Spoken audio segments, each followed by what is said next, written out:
Maayong udto Pilipinas, maayong gabi Amerika, aw Eastern Amerika. Untulis medyo mga hingala friend kay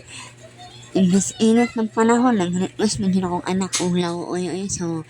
mani isip inahan aw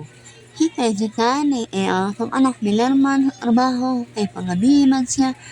o mas maayo man po ning utan mga hingala friend kay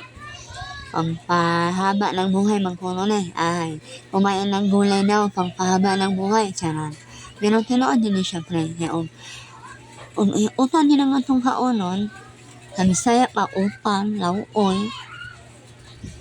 may hindi siya sa lawas healthy yun ang atong lawas ani puro utan lang siya not like sa karne although wala akong ingon na mali ang karne na dili maayo kauno ng karne pero pwede man kamukha ang karne pero dili always ana ra jong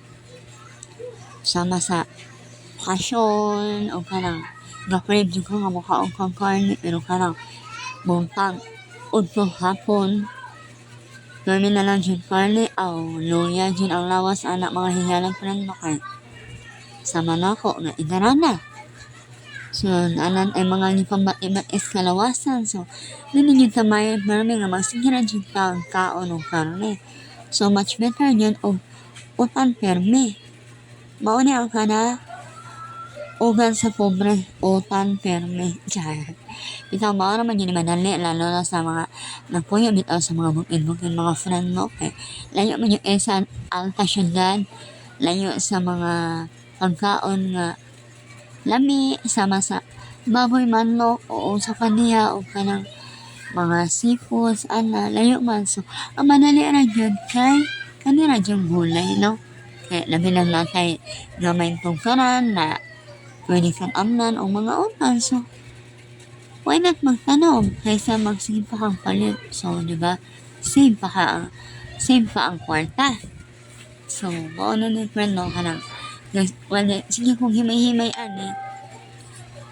wala pa ko nagkakao ka ng parotan mas may nang ako giandam tanan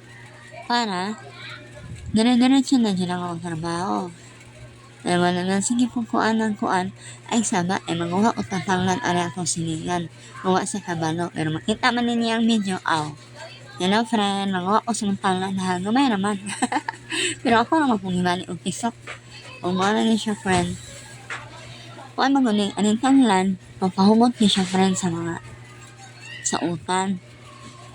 O gina siya ang secret ingredients. So, ang ano nga part nita, ang nanako siya o dayon, humana siya, mana niya nga ang mo ang nitawa o laoy, mo to.